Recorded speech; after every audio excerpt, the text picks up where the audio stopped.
कहानी उत्तर प्रदेश के छोटे से गांव खुशपुरा की है, जहां हर गली में बातें उड़ने में देर नहीं लगती। यहां की एक साधारण लड़की माया अचानक चर्चा का केंद्र बन गई। वजह? उसका गोद में एक नवजात बच्चा। लेकिन माया ने कभी शादी नहीं की थी। लोग हैरान थे, यह बच्चा किसका है? माया 28 साल की थी और गांव के प्राथमिक स्कूल में पढ़ाने का काम करती थी। उसकी सादगी और शांत स्वभाव की वजह से वह गांव की सबसे प्रिय शिक्षिका थी।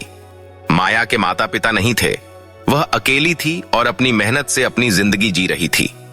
गांव वालों के अनुसार माया कभी किसी लड़के के साथ देखी नहीं गई, परंतु कुछ महीने पहले माया 2 महीने के लिए अचानक लखनऊ चली गई थी।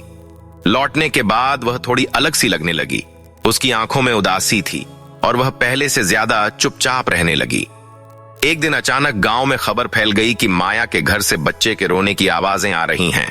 गांव की महिलाएं इकट्ठा होकर उसके घर गईं। वहां उन्होंने देखा कि माया गोद में एक नवजात बच्चे को लिए बैठी थी। माया, ये बच्चा किसका है? एक बुजुर्ग महिला ने गुस्से से पूछा। माया ने सिर झुका लिया और कहा, यह मेरा बच्चा है। यह सुनकर वहां खड़े सब लोग हैरान रह गए, लेकिन माया ने कुछ और नहीं बताया। उसने यह भी नहीं बताया कि बच्चे का पिता कौन है। गांव की पंचायत में माया को घेरने वालों में हर उम्र और वर्ग के लोग थे। कुछ ने सवाल उठाए तो कुछ ने फुसफुसाहट में ताने दिए। हर कोई माया से एक ही चीज सुनना चाहता था, सच्चाई। पंचायत के बीच मुखिया रमाकांत ने गुस्से में कहा, माया, तुम्हारी इस हरकत ने पूरे गांव का सिर झुका दिया है। यह बच्चा किसका है? सच बताओ, वरना हम तुम्हें गांव से निकाल देंगे।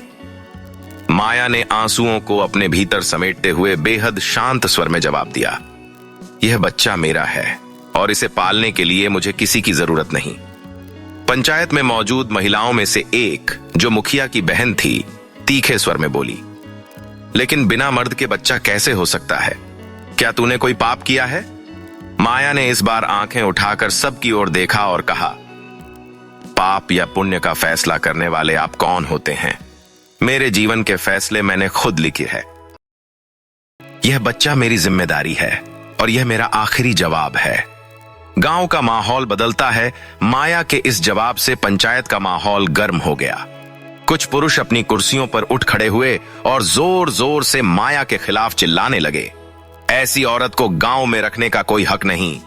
ये हमारी बेटियों पर बुरा असर डालेगी। हाँ, इसे यहां से निकाल देना चाहिए। लेकिन कुछ महिलाएं माया के साहस को देख चुप थीं। गांव की एक बुजुर्ग महिला, दादी सरस्वती, जो हमेशा सच का साथ देती थी, आगे बढ़ी। उसने पंचायत को शांत कराते हुए कहा, माया ने कुछ गलत नहीं किया। वह अपनी बात पर अडिग है और अपनी जिम्मेदारी उठा रही है, और अगर वह सही कह रही है तो समाज को उसे सहारा देना चाहिए, न कि उसे बहिष्कृत करना। लेकिन रमाकांत का गुस्सा शांत नहीं हुआ।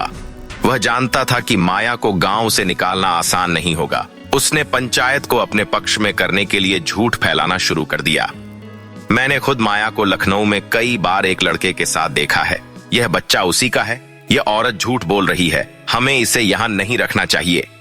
माया ने रमाकांत की ओर देखा और कहा, मुखिया जी, आप मुझ पर आरोप लगा सकते हैं, लेकिन सच्चाई यही है कि मैं किसी की मोहताज नहीं हूं और मैं यह गांव छोड़कर कहीं नहीं जाऊंगी। माया के इस जवाब से गांव 2 हिस्सों में बंट गया। कुछ लोग माया का समर्थन करने लगे। उनकी नजर में माया का साहस सराहनीय था, लेकिन रमाकांत और उसके समर्थकों ने माया के खिलाफ माहौल बनाना जारी रखा।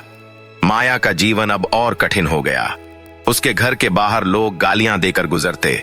बच्चों को उसके घर के पास आने से मना किया जाता, लेकिन माया अपनी बात पर अडिग रही। इसी बीच रात के अंधेरे में माया के घर पर एक बड़ा पत्थर फेंका गया। दरवाजे पर खून से सना एक खत लटका हुआ था, जिसमें लिखा था, गांव छोड़ दो वरना तुम्हारे बच्चे को मार देंगे। यह घटना ने कहानी को और घुमावदार बना दिया। माया को यह समझ आ गया कि अब बात सिर्फ समाज की आलोचना तक सीमित नहीं रही। यह उसकी और उसके बच्चे की सुरक्षा का सवाल बन चुकी थी। कौन था यह दुश्मन? क्या यह रमाकांत का काम था या किसी और का? कहानी अब एक नए रहस्य की ओर मुड़ चुकी थी। कुछ दिन बाद गांव के पोस्टमैन हरिराम ने एक पत्र माया के नाम लाकर दिया। उस पत्र में लिखा था, माया, मुझे माफ कर देना।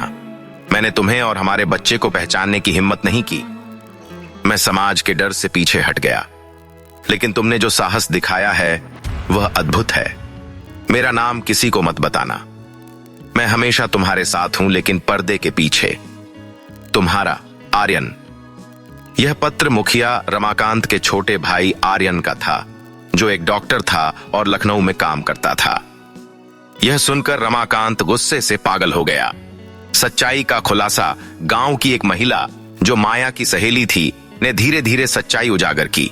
उसने बताया कि जब माया लखनऊ गई थी तो उसकी मुलाकात आर्यन से हुई थी।